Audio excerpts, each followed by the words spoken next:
Well folks, we're trying something a little bit different for this particular video. I'm trying a different camera angle, as you can see. I was getting a bit sick of wearing the head cam all the time, so we'll see if you prefer this one or not. So we've got part 28, of course, of the DeAgostini build. It will be reversed on the image, but I'm going to assume that most of you are following along with your own book anyway, so it shouldn't matter too much. And for part 28, we of course have this package here, which I've already opened. So first of all, we have... insert the cable into the right axis in the... let's check, I'm going to skip something. Insert cable into the right recess in the switch housing on the central floor, as shown. So this looks to me like we're using a part that isn't in this actual package. So yeah, if we grab this piece from over here, our floor pan. So if I locate this one, that should be right about here, of course, since that's where our pedals are going to be. And then insert this end into the housing.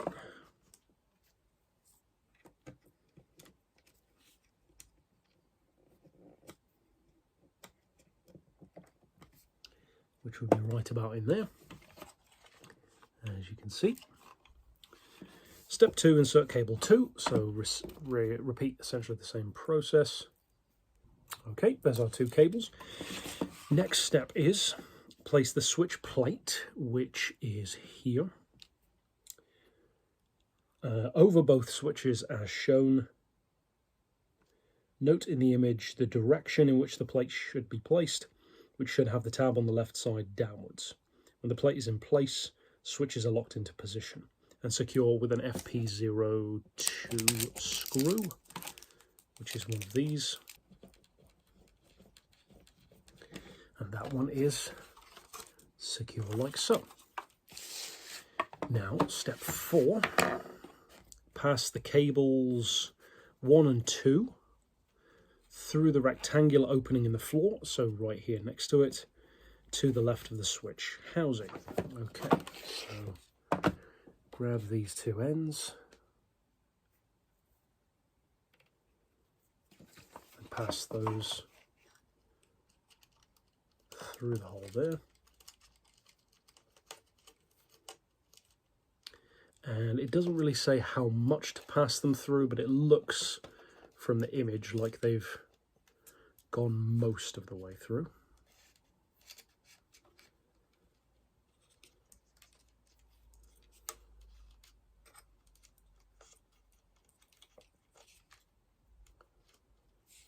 So I'm going to leave it just about there in terms of how much I've gone through. We then have fit the clutch and brake pedal rods, 28C, which would be this little baggie here.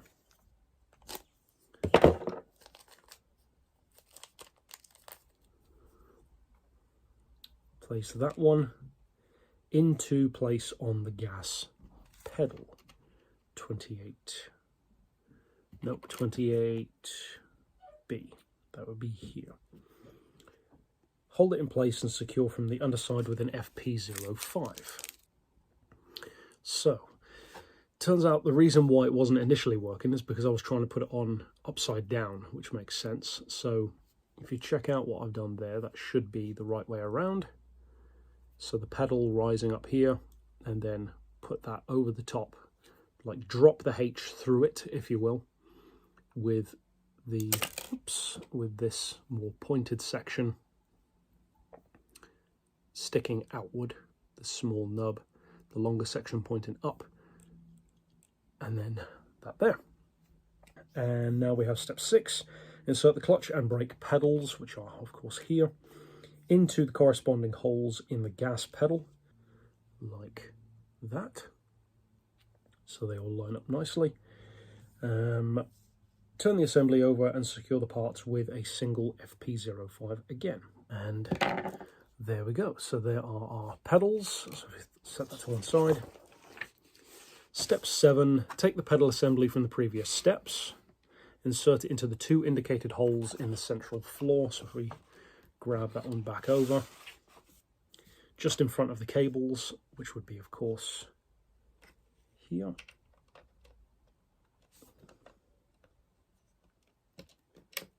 Like that. Underneath you should see a pin on the right and a hole for a screw on the left. We'll turn it over and find out. Secure with an FP01. And with that one tightened in, that is now, if I can get it on camera, that is now there. So pedals are here, we have our cables running through the bottom, and that is stage complete. So if we set that to one side, that is part number 28, I believe it is, done. Now on to 29. So next up then we have part 29. Of course you'll need the magazine. We have our parts for this one, which are here. We empty those out. Move those to one side.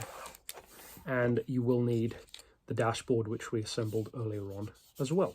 So if we set that to one side as well, jump over to the back of the book. Then we have, first of all, get the steering column, which is here, feels to be metal. And the steering column gear, which would be this one. Insert the column into the gear. Should be simple enough. So with that one now in, I would say that looks to be in probably far enough. I don't know if it has to be completely flush, but in the image it doesn't look to be completely flush, so I'm not sure. We'll have to come back to that one and see, because it seems pretty firmly stuck on there anyway, regardless. So set that one to one side. Now retrieve our steering wheel. Oh, also metal, interesting. Note that the end of the column are D-shaped. Yep. Now position the steering wheel at the opposite end, which would be in here. And press the two parts together. Steering column has a protrusion. Yep. Anchor the steering wheel using an FP04. It's difficult to get a good grip on this without it just turning. So I'm going to leave that there for now rather than potentially breaking it. So off to one side, flip over, place the steering wheel center cover with the logo, which would be here, over the center of the wheel. Note that the cover has 3 pins to be placed. And that is indeed in place. So set that to one side. Probably need it immediately anyway. Recover the dashboard assembly. Yep, we have that one. Turn the assembly over and fit the steering column to it, matching the double ring at the end closest to the steering wheel with its housing in the dashboard. So that looks to me to be just about there, in that little groove. Place the steering column bracket, which is this one, onto the underside of the dashboard. Pay attention to ensure the 2 ends of the bracket are higher than its center.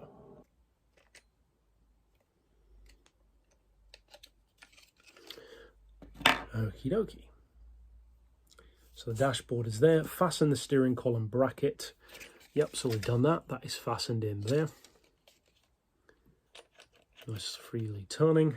Stage complete. So that is done. This is how the dashboard assembly should look. That is indeed how it does look. So with that done, that is part 29 complete. And now, of course, on to part 30.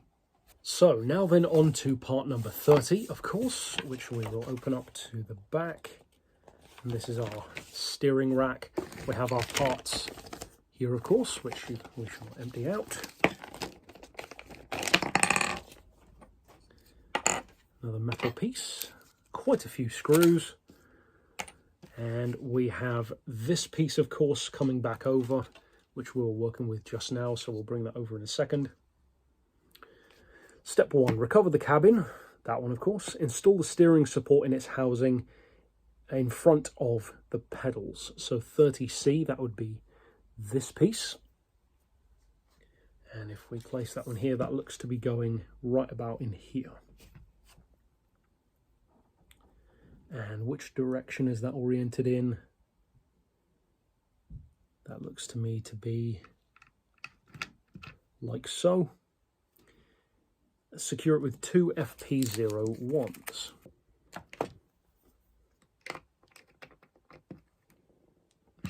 I'd say that's about tight enough. And our next step is, so that one's done, place the steering rack into the support. So our long section here, so that the tooth section lies in the space where the pedals are. So that would be just about there. Step 4, install the battery box, which is this one, on the other side of the floor. So we have that one over here. Nice and snug. Fix the top of the box in place with a screw. Okay. So then if we turn over our page, retrieve the instrument panel now. So we have that one here. Place the instrument panel onto the front of the floor so posts enter their corresponding holes, which should be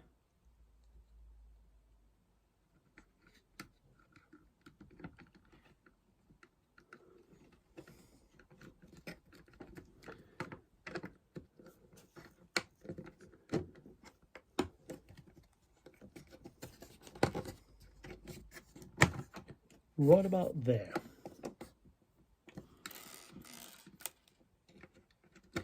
Push those wires out the way a little bit more. So I think I'm going to have to flip this over and somehow keep it in place. So place the front instrument panel. Steering column should rest on the steering rack. It is indeed. Yep, and that is operational, as you can see. Lightly rotate the steering wheel to help it engage. Yep, we've done that. Once the steering column is engaged, check all of the mounting points are correctly positioned. It certainly appears that they are. Then carefully turn the assembly over, of course, and secure with 4 screws. Okay. So that appears to me to be secured on there. Our steering moves freely, operates the steering nicely. Got the cables coming through down there, nicely tucked out of the way. And as far as the actual screwing points, looks to me to have been these two here. So that looks correct to me. We'll see soon enough, I guess. Once the steering column is engaged, yep, we've done that, and that is stage complete even, wherein the appearance of the dashboard, etc. And yes, they don't have the cables in the image, but it's looking good, and the cabin is certainly taking shape. So if we set that to one side, that is, of course, stage 30 complete. Now on to 31. On then to part 31. If we open up the rear, of course, looks to be a relatively simple one. We have our pieces here, which are the roll bar. So this piece, a larger piece and a smaller piece.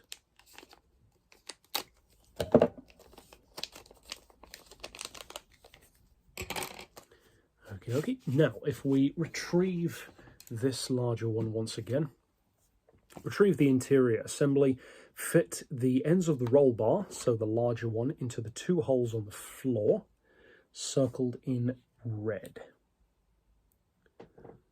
So, yep, I can see those. That would appear to be, for those using it as a reference, these jewel holes just here.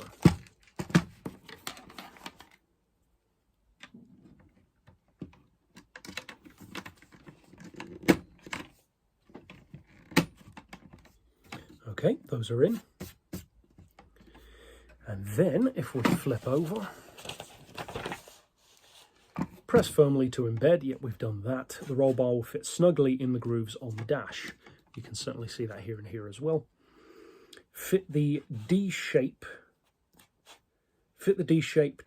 end of the longitudinal safety bar, which is here. Oh, no, I should say it's here, into the D-shaped hole in the rear interior partition.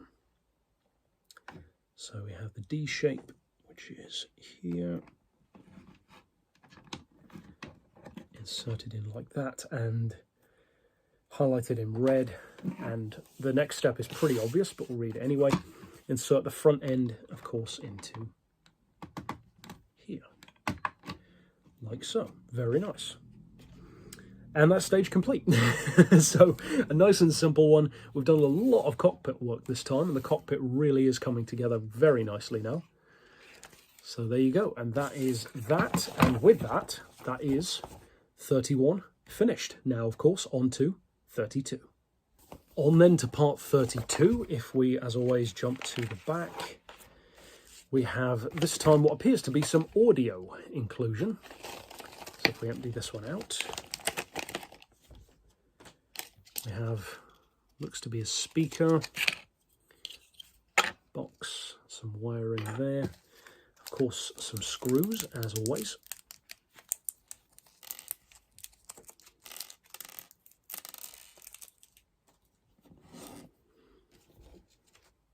Okie dokie. So, retrieve the interior assembly, which handily is, of course, just here. Turn the assembly over, okay. Turn that one over. Hopefully that roll bar will do its job. Turn the assembly over, position the battery box 32A, which appears to be this piece, in the corresponding housing on the floor's lower right. Well, lower right is a matter of perspective, my friend. So there is one cutout over here, which I would say that looks to me to be where that one is going. It certainly does fit. Step 3, if the battery box fits over the pins as shown and is secured with 2 screws, naturally. So that one is now secured in nicely. Battery fits there, so flip over our page.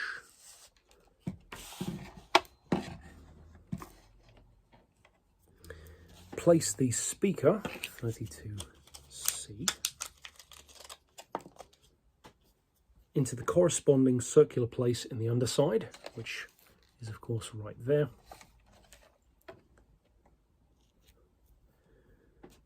Left of the battery box. Place the speaker bracket over it, which I believe is this smaller black piece here, and secure with 2 screws, of course.